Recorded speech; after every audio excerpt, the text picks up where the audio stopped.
To all who come, welcome. Disney is the time machine that takes us back, connects us together, and shows us that not even wishing upon a star ever gets old. Now come sit with your friends, Jonell, Sean, and Megan, as we deep dive into the heart of Disney. So I came back to my roots today. Oh. I am now the manager of Walgreens again. Everyone, round of applause for our friend Jonell. Woo! She's the manager of our local apothecary. Oh, book. Okay, I'm not actually a manager at Walgreens again, but I do look like one because it is in their dress code policy to wear black or khaki pants with a gray, polo shirt, except this is just a golf shirt, so it's equivalent. Mm-hmm. And in case you haven't noticed by our key senses of words, or if you were to watch last week's episode, we're on Hocus Pocus 2, aka the Walgreens ad. Yeah, so this movie is absolutely a Walgreens ad. I'm gonna throw a little story in for our viewers. Oh no, I'm ready. She did not tell us about this. About 3 years ago, dun, dun, dun, I had a position at Walgreens. Dun dun dun. I was an assistant store manager. Dun dun dun. And it was coming close to Halloween time. Yeah, okay. And Disney Plus was announcing that Hocus Pocus 2 was coming out. Mm-hmm. And guess who advertised it? You? Walgreens. Yes. Or did Walgreens advertise it, or did it advertise Walgreens? Both. Ha ha ha. Because it was a paid partnership, and we never gave out any single one of our posters because there was a special promotion going on. Was going on? Yeah, if you bought something related, that you would get a Hocus Pocus 2 poster, and it literally just has Walgreens in the background with the Sanderson Sisters flying above the store. Oh. That's boring. Yeah, but let's admit it, this movie's just a Walgreens ad. It is. They mentioned it so much. And that's on purpose because it's paid advertising. Yeah, because normally don't they try to blur out, in movies, they'll normally blur out brand names, or they'll purposely position stuff in a way where you won't see the name label on it. Otherwise there has to be paid endorsement or credits given. And Walgreens absolutely paid Disney on this one because Walgreens' big thing is that when you go in there, it's more than just a convenient or pharmacy store. It's your all-in-one stop shop because you can get photos, you can get your pharmacy meds, you can go in there and get your nails and passport photos. Yeah, and that's why the Sanderson sisters throughout the entire episode were just movie. Guys, it's an episode now at this point. Yeah. Because it is just an ad. It's just a very long ad. It's an episode. But at the beginning, they go there to eat the lotions. And you had to be there. You had to be there. Potions. And it's just funny because throughout the whole movie, you just see different parts of Walgreens. Yeah. You see their seasonal card stock, you see the pharmacy, you see the area of skincare. Well, and there's constant mentions of Walgreens throughout the whole movie. Yeah, so this whole movie was to get people to come shopping at Walgreens again, in that it's more than just your average convenience store. And let's keep in mind, I'm not a manager of Walgreens anymore. Yeah. I do have to say, I think we can agree this movie did not need to be made. Yeah, it didn't need to be made. I did like the concept of it, though, new sisters being renounced, and I liked that aspect of it. Something I do think was how when the original movie was made, it wasn't that strongly into the digital era that much, and so when bringing it into the 21st century, it very much shows how much even the original movie got dated. Mm-hmm. like the Sanderson sisters were from what, the 1600s, right? So like them going to like the 90s, like yeah, It was a like, culture shock. like that was a culture shock, but then to come to where we are now is much worse of a culture shock and that much funnier of a culture shock.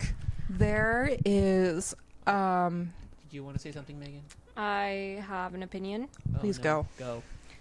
I like this movie more than the first one. Is it because they talked about virgins less? I just found the pacing to be easier to swallow. because it's an ad. One, because it's an ad.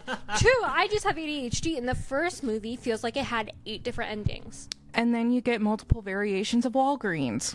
And so I was just like bored throughout the first movie. I was like, I thought this ended like an hour ago. And so the movie was just better paced for like my ADHD brain. I also know it's an ad, and I also know it's supposed to be pretty colors, so that way I'll be like, oh my gosh, you know where I should go? Walgreens. Walgreens. I do have to say, I think that is something interesting to look at. 90s movies versus movies nowadays. Like, I love 90s movies. but I feel like our generation doesn't respond well to the general slow pace that a lot of old 90s movies are. I'm referencing 90s movies, but a lot of older movies, but like just like the difference, like after 20 years or even 30 years now, The slower paced storylines. is harder for our generation to really keep up with nowadays. Like everything nowadays is quick, fast, and snappy to our expectations. You don't see a lot of movies longer than an hour and a half. But honestly, we have technology to blame on that.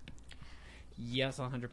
Also, I want to point out that the Walgreens in this store is not on the corner of happy and healthy, You're right, it's not. because that is another slogan. Also, I am just going to put this out in the episode, but I did not leave Walgreens because it was actually a bad place to work. I left Walgreens because I got an opportunity with, as you guys know, Zach Designs, and I thought selling licensed Disney character cups and other products like that was going to be a lot more fun than Walgreens. And it probably is. Mm. Depending on your point of view. I mean, I genuinely enjoy the culture at Zach because, like, the whole company in general does believe in their mission very well. Yeah. Also, this might be the most truly terrifying episode for all you viewers. I'm not sitting at the edge. I know. She decided to come relax, hang out, stay a Oh, while. I'm not relaxed. I'm still, like, On edge. I think I'm the most relaxed person here. Okay, you don't need to call me out. But like, okay, we're sitting like we're just all staring at them. I gotta get this fixed. If you're just listening, you don't have anything to worry about. But like, we're all just staring straight out at the camera. It's weird. I just want to see if my witch's hat is like falling, so you guys can't see my beautiful face. Maybe that's a good idea. Just yeah, I'm the talking hat now. the pointy part has fallen a few times. Which, okay, like, the fact that we've mentioned this is a Walgreens ad, it's As kind of much hard as to it- talk yeah. more about else of the movie because it's really just a Walgreens ad. It really okay. With it being a sequel, what was your favorite moment and like favorite part of the movie? Like, aside from the fact that it's a Walgreens ad, and we all know it is. The ending, The beginning. because I liked it when they finally had all the recipes for Winnie to get the power, and then she was just like, I'm nothing without my sisters, and then the ex-boyfriend is just like, can I just go back to being dead? Okay, I did almost cry at the end of the movie. I don't know why. I was just like, yeah. But I was like, she doesn't even treat her sisters that well. Okay, so one of my coworkers mentioned that there might be a third Hocus Pocus, but I don't think there truly can be. I think there was rumor of a third Hocus Pocus, but it wouldn't have the Sanderson sisters is the problem. Yeah, because it would have to be the 3 girls that are now the renowned witches. Unless they were to tell more stories of the Sanderson sisters from before the events of Emily Binks. Yeah, and I don't know. I did like that at the beginning of the story, how there's the first initial witch and like her eyes were glowing, which showed that she did have all that power, which is obviously why the Sanderson sisters probably got their power the same way. Which shows the lifestyle of the witch is, you know, if you take too much power, You'll end up alone. yeah. Well, and I think that was a point of like when they were like in their little like force field thing. The whole thing was like magic is supposed to be shared, not given to like one specific person, unless you're Agatha Harkness. Though I will say, I've never really liked Winnie that much. I was going to say, I did not care for most of the characters in the first one. I liked that we went back in time to, like, see, like, the beginnings of, like, Winnie and Sarah and the other one. And just, like, how they interacted before they were witches and why they became witches. And it was really interesting. I was like, oh, they're more tolerable now. I like baby Winnie more than, like, adult Winnie, though. I think, like, she was more endearing as a child than she is as an adult. Okay, I need to actually sit up. I'm There getting a it little is. too comfy. Okay, There it it's no is. longer terrifying. We have normal Jonell again. Before this episode, guys, I literally woke up from a nap. It was wonderful. But like, Very side tangent, and I was listening. Yes, I know. I blinked for a second. I was like, who the hell's Winnie? Oh wait, The green one. duh. Yeah. There's the green one, then the pink one, and then the one with the weird hair. Do they follow the same color scheme then of the fairies in Sleeping Beauty. No, almost, but no. I was Because like, they're missing blue. I was literally like, but there's no blue. That's the only thing they're missing. Otherwise, that would have been a great reference, in my opinion. But I don't know. For me, I think my favorite part was just the Roombas. Oh my gosh, yes. I love the Roombas. My broomies hate mess. I'm gonna if I ever get a Roomba again, I'm gonna call it Broomy. Yes, we did get a Roomba. It was really Bad. bad. It was a cheap one, I'll admit it. Yep. I have never had a Roomba, but I feel like if I got one, ours would break because of how many cats and a dog now in the house. There's videos of cats sitting on Roombas as it goes. I think our baby Okay. would destroy it. My cat would absolutely do that. Yes. Squish would actually do that. Yeah. Casper Jr. Casper There we Jr. would go. do that. There we go. Whoops. Almost did it. In this area, bleep. But anyways, no, this movie, it didn't need to exist. Specifically. It had a complete story, It did. but I definitely think, aside from the Walgreens ad, I think this falls into the vein of like a trend that Disney has obviously been doing of trying to correct prior mistakes and issues. Like They didn't say virgin at all this time. No, they did. But they kind of like reference It a like, little bit differently. like they referenced like they called like it was self-aware almost, where they were like where the kid actually asked this time, "What's a virgin?" And they're like, "Someone Who's who's never lit a candle." lit a candle." Which goes back to our other episode where you guys asked me how would I describe like a virgin. I was like, it's someone who hasn't done something yet. Though I will say, like, I think there was a little bit more that was indicated, especially when they went back in the store, because they all were like, ew, when they looked at him, because they realized, like, he wasn't a virgin. They're like, oh, ew. Mm-hmm. Yeah. Or it could have also it could have been a little bit of like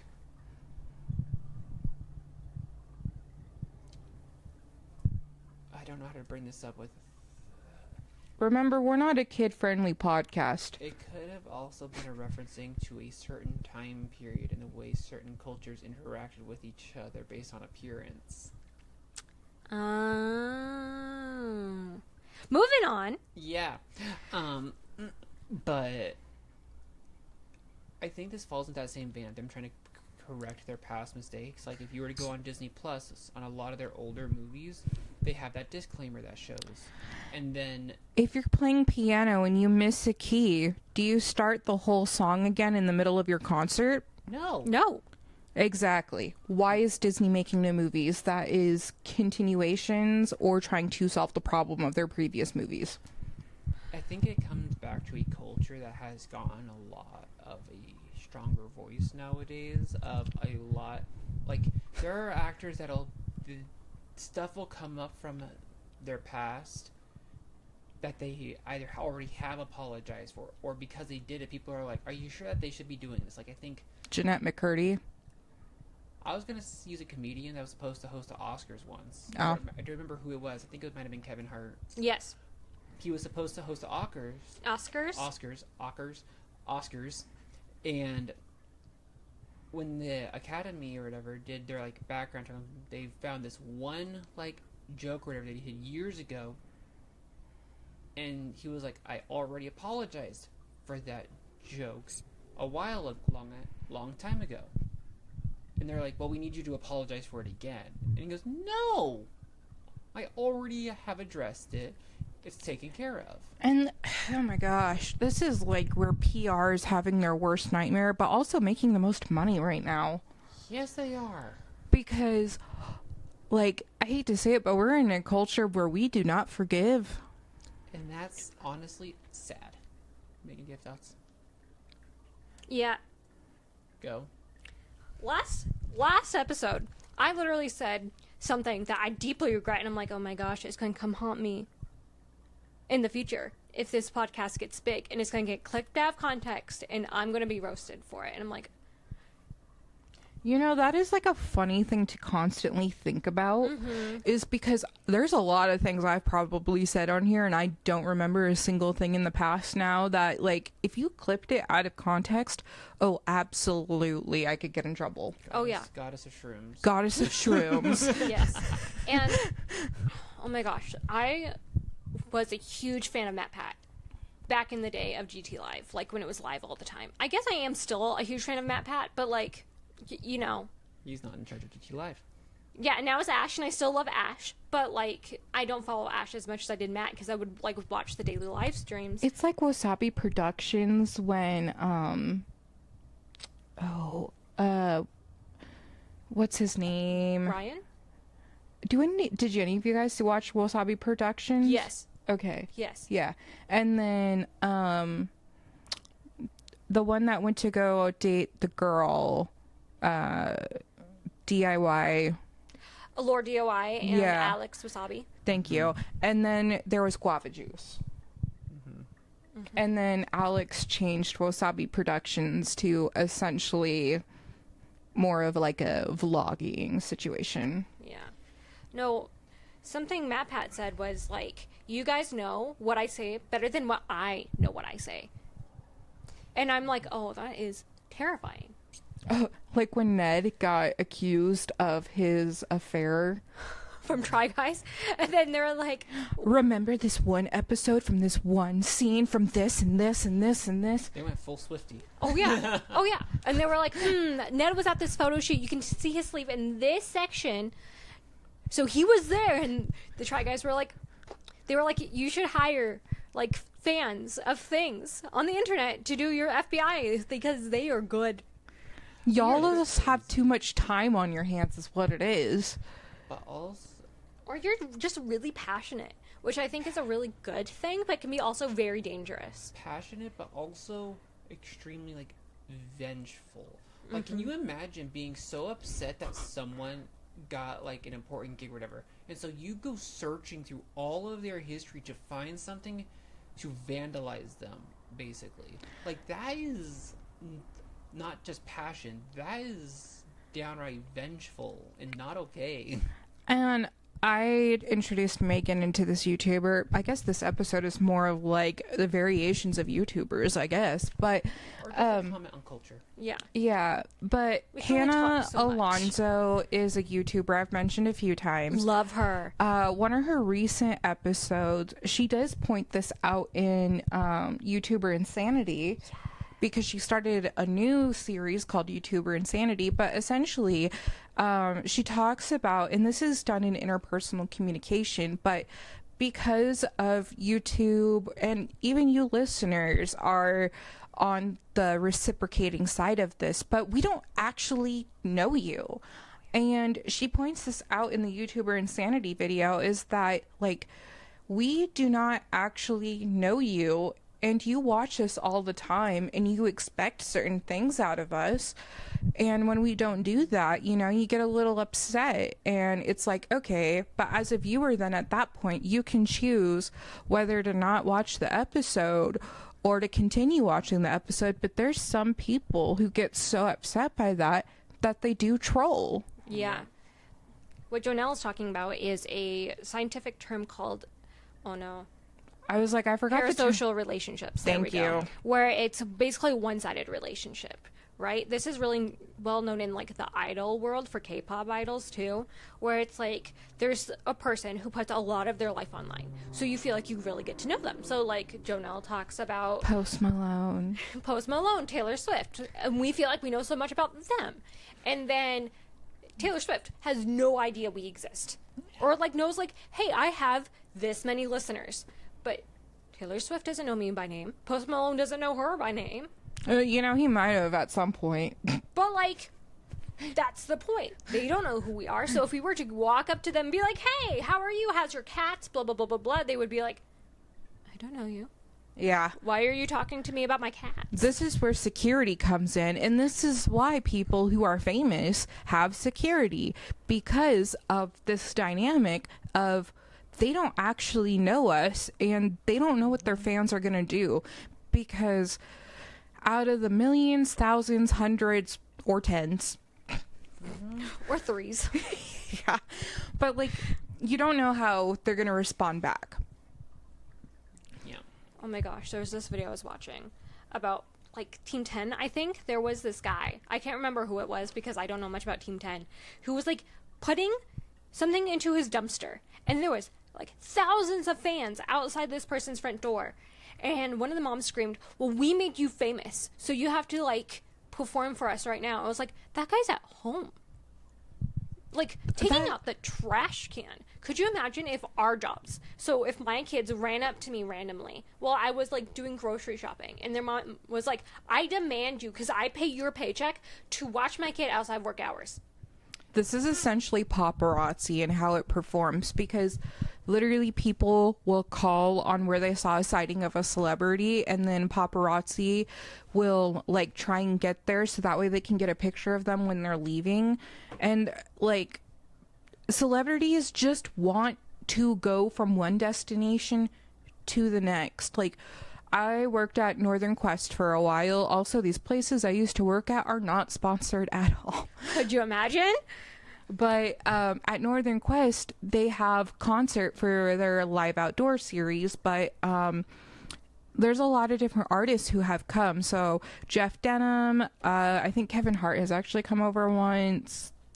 Kelly But like, Clarkson. there's a lot of people who come over and they're celebrities, but as employees, we are told you do not talk to them and you do not take pictures of them. You treat them as a normal human being, and if you do not follow those, you will be fired. See, it's really interesting hearing about this because, like, we're talking about it in a context of celebrities and influencers, YouTubers, all of those things.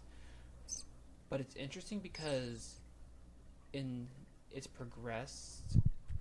Sorry, I just scared Megan. I have like this. What There's the like hell was that squeak? There's a weird hole in the top of my mouth, and so this sounds so weird. But What the hell is this? Jonell with weird medical things.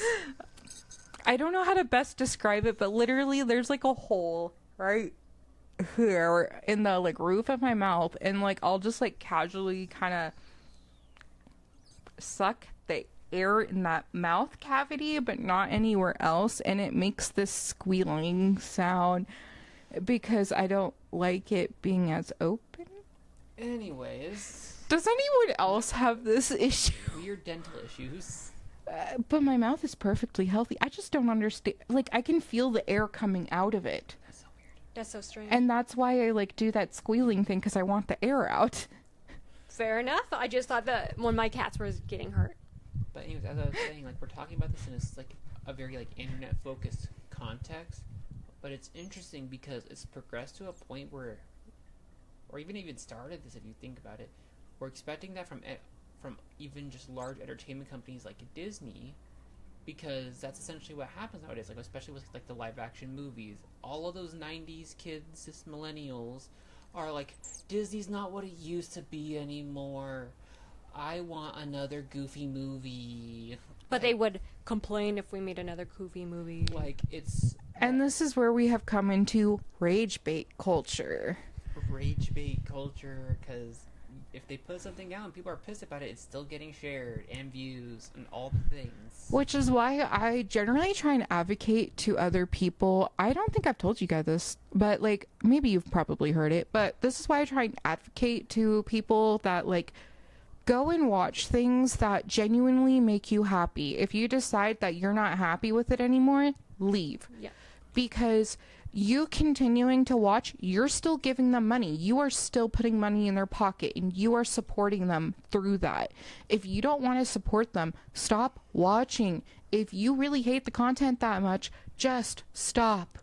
I feel like people don't realize they have a choice. Like, unless you have an entertainment podcast talking about their movies where you have to sit there and sit through the entire Snow White remake. I still want Disney to, like, give me money for that. But, like, people don't realize that they still have that choice. I feel like they feel like they owe it to themselves based off of their nostalgia. Like, like, for example, Wizards Beyond Waverly Place.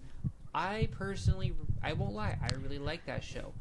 But, like, even if I didn't like it, I would still feel like I had to watch it because I loved Wizards of Waverly Place. I have a really bad messed up joke, and sorry, but you speak first. Okay, I was like, I think this is where, like, the two of us differ.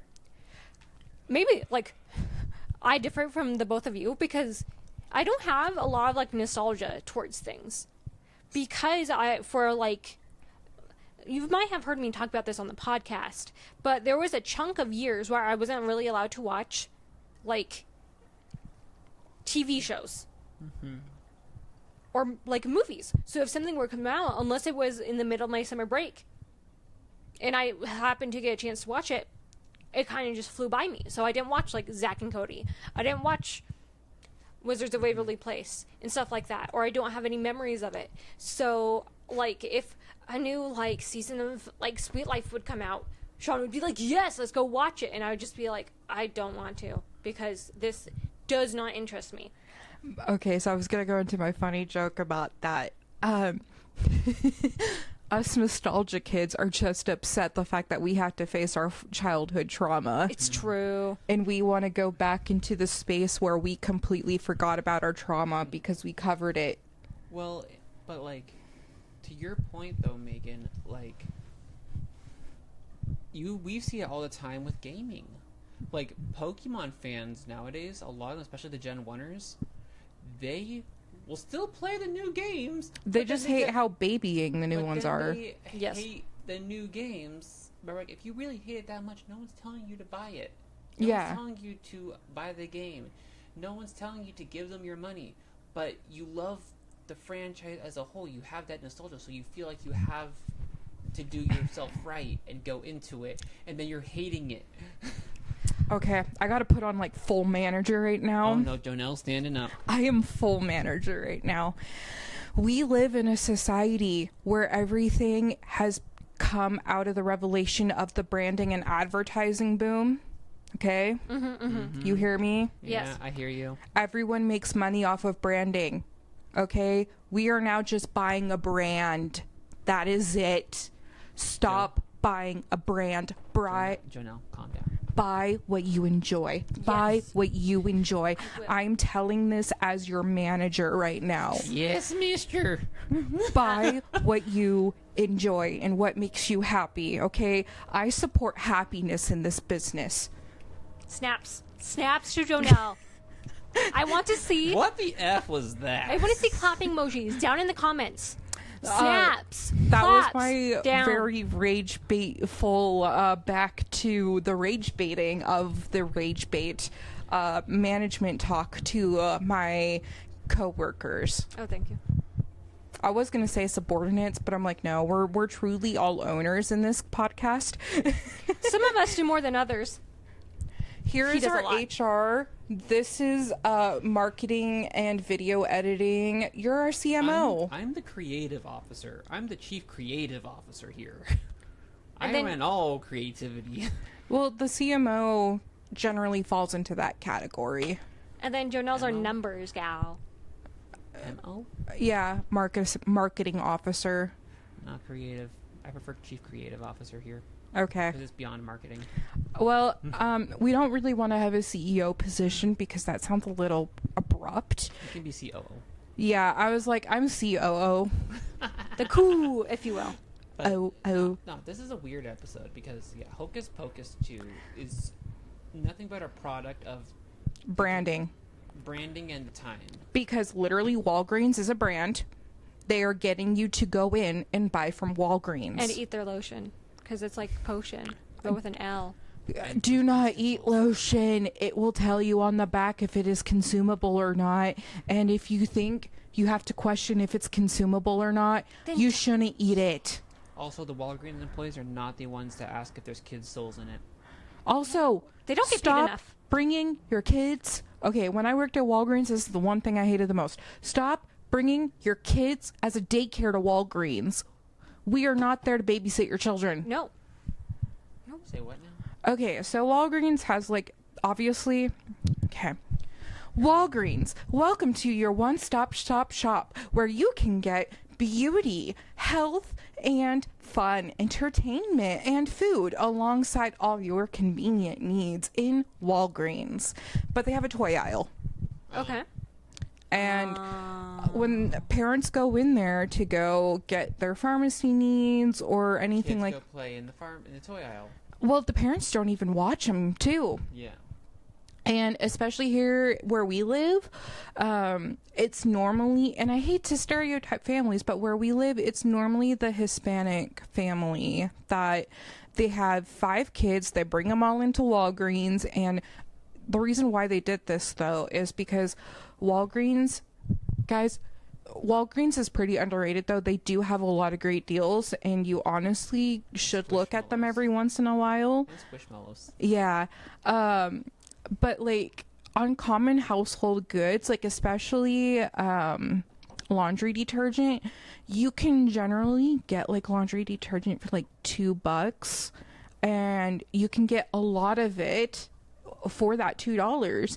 And instead of paying like the $12 or $20 now for like that big carton, you'd end up paying like maybe $4 for that in total. So they come in there and they're actually buying household needs inside Walgreens and then getting their pictures, and then they're also getting pharmacy stuff, and then They're they're like in there for like a big like. yeah, so this is like used now as like an actual grocery store. But yeah, they bring in their whole kids, like the whole family, and then all the kids, they go into the back into the toy area, and then they ruin that area.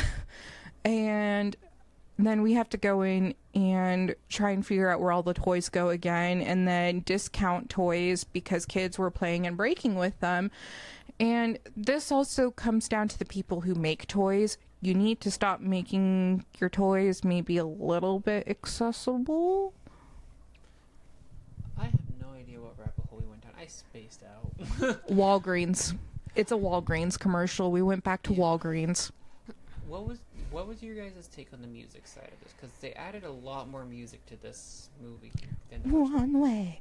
or That's the only song I another. remember. That was a weird one to have in there. I really liked the Witches Are Back song when they first came back. I like the drag queens.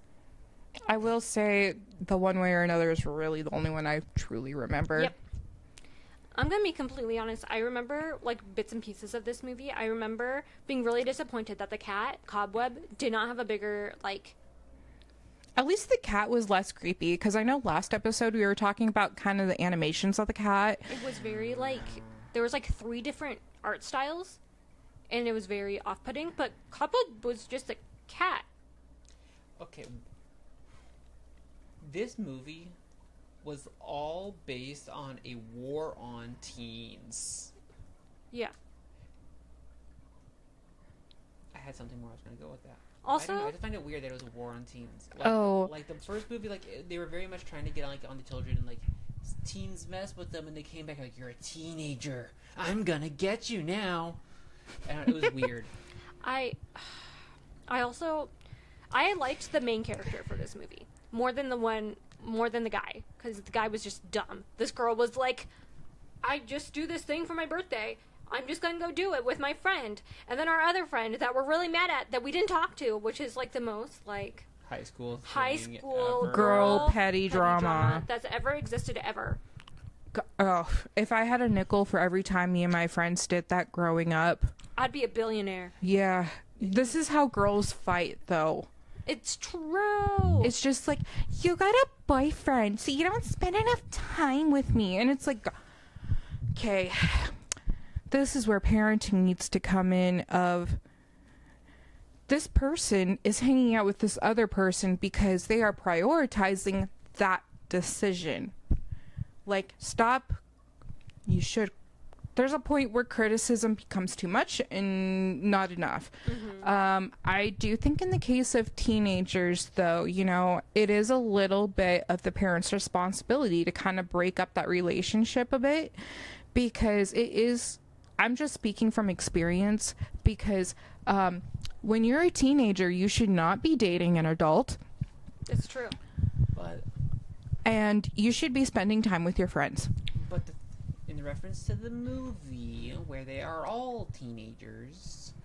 But you still shouldn't be spending that much time with your boyfriend. I think it's an important, time for a teen to really learn the value of relationships in general. Exactly, and spending all your time with your boyfriend ain't it. But this is, it's one of those things where this is how they're going to learn it, is the thing. Love ain't it. Don't reference that movie. Rise of Red sucked. But no, teens, we all know it. Teens aren't going to listen to their parents. Parents can give life advice all they want. Teens aren't going to listen. They're going to learn from experience. And the biggest thing is that big first real boyfriend that a girl has, or even the first girlfriend that a guy has. Or just for a significant other. For a significant other. That's going to be a huge lesson in how you prioritize your relationships. You have your significant other that you want to give attention to, but you also have your friends. And boys keep breaking hearts. I remember girls can break hearts too, Jonell. Don't blame it on me. Oh, we know I've broken hearts. I don't know. My first relationship was great. But you know what I mean? Yeah, it's on the parents' responsibility, but I feel like the parents' role in it is to guide the teen in the sense of, hey, you've been spending a lot of time with them. Whatever happened to you hanging out with these people? And bring them back. I don't know, Mom. Bring the people bring their friends back into their brain. Yeah. Be like, hey, you still have people, you haven't talked about them. Yeah, I definitely didn't get that as much. Someone once told me that parenting is like driving a bus. At first, the kids are in the front, right behind the driver's seat. Your job is to make sure that they're not dying, right? And then as they get older, they can move throughout the bus, so you can watch them grow, and eventually they'll be sitting in the driver's seat, and it's your job to just be the guide, just to be the roadmap guide. Mm-hmm. And the more and more you get comfortable with those streets, the less and less they'll need you. And I think that's really, really beautiful. But I don't know how I feel. You see, I didn't have my first boyfriend until I was in college. I didn't spend time with friends unless it was summer vacation. And I think I turned out okay. My first boyfriend was when I was 13. And then after that, my next... 13, I had my first love. Sorry, I'll just... And then when I was 14, I dated her second love. I dated an adult. And this is where I wish that bus would have come in. It was like, we don't date adults. Okay. Anything else we should say about the... Can you stop messing with my hat? Fix it, but you keep moving your head. Honestly, I think you could get your hat at Walgreens. Yep. This video is not sponsored by Walgreens. Go shop at your local Walgreens, though. Or don't. Don't We're not be going to tell Hocus you what to Pocus do. too. Don't be a Walgreens ad. We're not going to tell you what to do. Yeah, that's all I have to say. You are your ultimate decider of your decisions. You are the Oh, I have decider a of your meeting idea to fate. tell you. What are you going to do? But no, I don't think there's anything more for us to talk about. Literally? See, Literally? join next week as we talk about Haunted Mansion. I am a huge nerd, and you're going to hear me geek out about Haunted Mansion for the next 3 weeks. If you want to be there, subscribe. Do it. Oh, yeah. Get me nerds out. And Yeah. like. And Bye, comment. Bye, friend. Do it. Bye.